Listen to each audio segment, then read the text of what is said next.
مولاي صل وسلم دائما ابدا على حبيبك خير الخلق كلهم.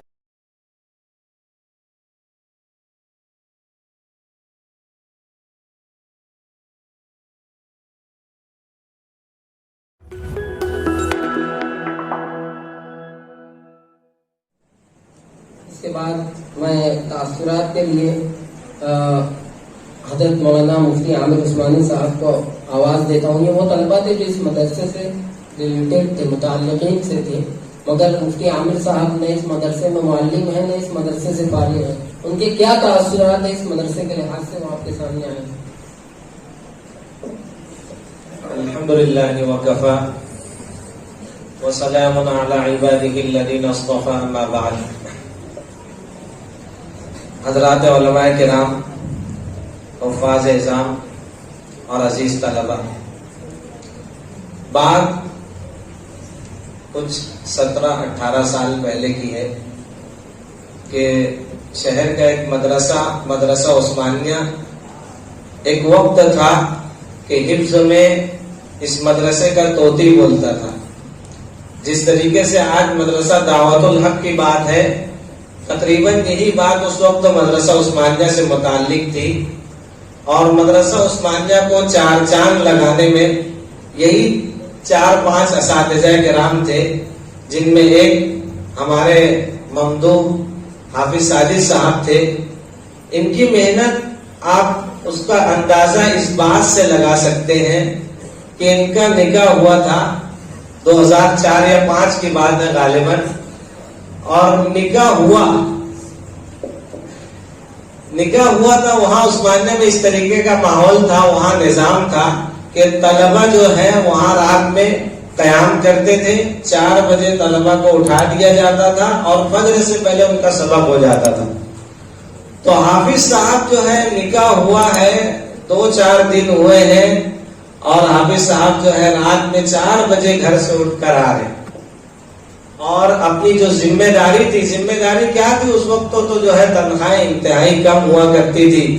1000-1200 روپیہ تنخواہ میں دن بھر مدرسے کو دیتے تھے اساتذہ.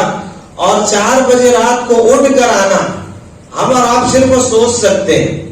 اس کے اوپر جو ہے عمل کرنے کے لیے جگر چاہیے. اور یہی جگر اور یہی جو طلب تھی، جو خلوص تھا، اللہ تعالیٰ نے آج ان کو یہ مقام دکھایا کہ سلگتی ریت پہ تلوے لہو لہو کرنا، پھر اس کے بعد گلابوں کی آرزو کرنا. آج یہ گلشن جو سجا ہوا ہے وہ حافظ صاحب کی شروعات کی محنت ہے.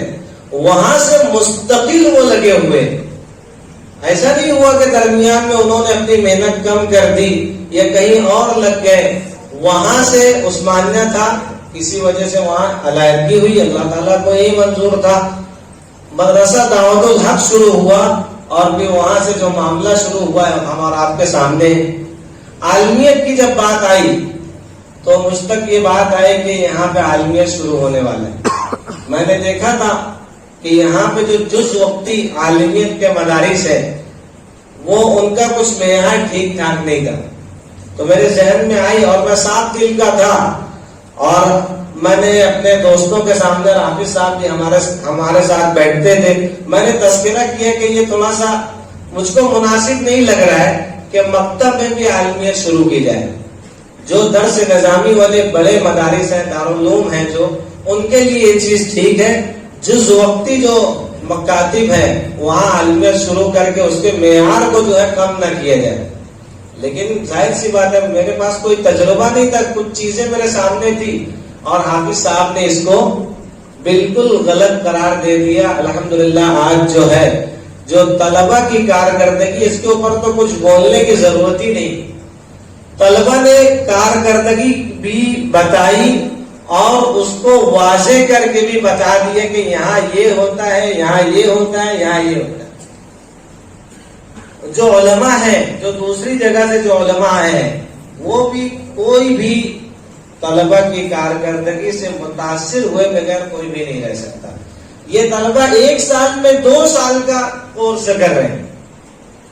بالکل واضح طور پہ یہ بات سمجھ میں آ رہی ہے کہ ایک سال میں ان کی 2 سال کی پڑھائی ہو رہی ہے. اول کے طلبہ، دوم کے طلبہ، سوم کے طلبہ عربی انتہائی عمدگی کے ساتھ، ادائیگی کے ساتھ اور اس کے سارے لوازمات کے ساتھ اس کو ادا کر رہے ہیں. اور جو ترکیب ہے، ہم لوگوں نے تو اتنی ترکیب نہیں کی تھی، ہم لوگوں نے اتنی ترکیب کے ساتھ پڑھا نہیں ہے. آج سن رہے ہیں ابھی اس کو کہ اس طریقے سے بھی جو ہے قرآن کریم کو پڑھا جاتا ہے اور سمجھا جاتا ہے. یہ یقیناً بہت بڑی بات ہے اور یہ حافظ صاحب کے خلوص، تڑپ اور ان کی مسلسل جد و جہد کا نتیجہ ہے. آخر میں اللہ تعالیٰ سے یہی دعا ہے کہ تا حشر رہے باقی ساقی یہ میخانہ. اللہ تعالیٰ قبول فرمائے اور اللہ تعالیٰ مزید ترقیات سے نوازے. وآخر دعوانا الحمدللہ رب العالمین.